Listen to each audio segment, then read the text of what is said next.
the difference between a house Negro and a field Negro. A house Negro is the one that lives in the master's house, right? With the white gloves on and the suit on. Serving the master and, his family in the big house. And he ate a little better than the brothers that was in the field, the scraps off the master's table. And he might have lived in the attic or in the basement, or maybe even in the doghouse in the back. But that was the house Negro. He loved his master so much that he identified more with his own master than his own master did with himself. That's the house Negro. And he will tell on the brothers out in the field. So you had to be very, very careful in what was being said around the house Negro, because that's just the kind of person that he was. And then you had the brothers out in the field that were mad. They worked from sun up to sundown, even longer than that.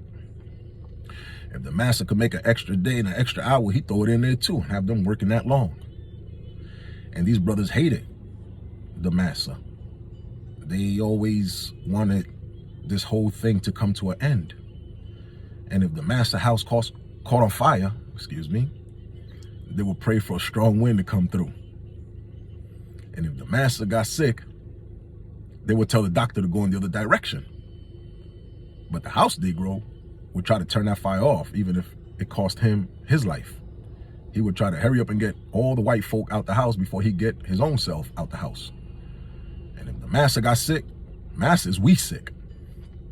This is the language that he used.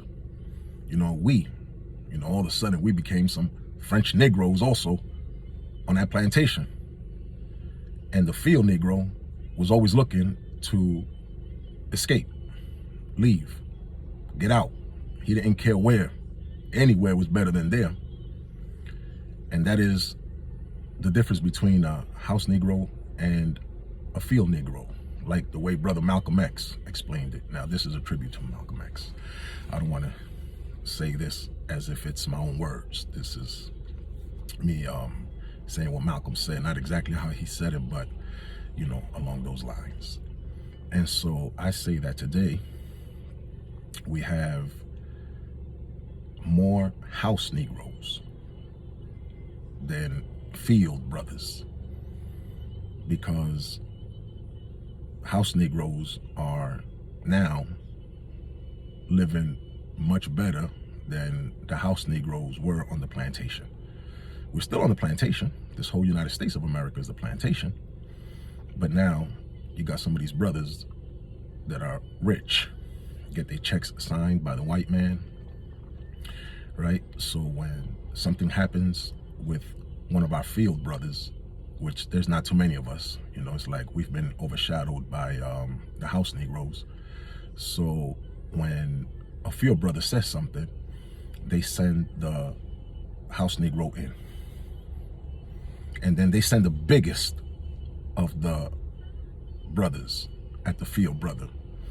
The biggest ones that they show us that they done broke him. They done broke him all the way down.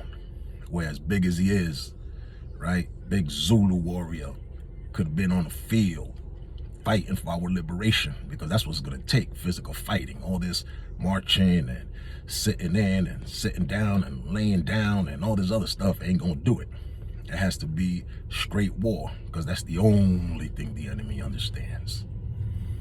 So being as though he done broke those brothers that could be on the field marching forward for our freedom, he sends them out there to attack the field brother. And that's exactly what happens. So I just want to let you guys know that there's more house Negroes running around here today, right, than ever before.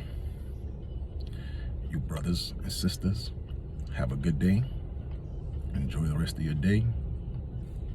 Peace.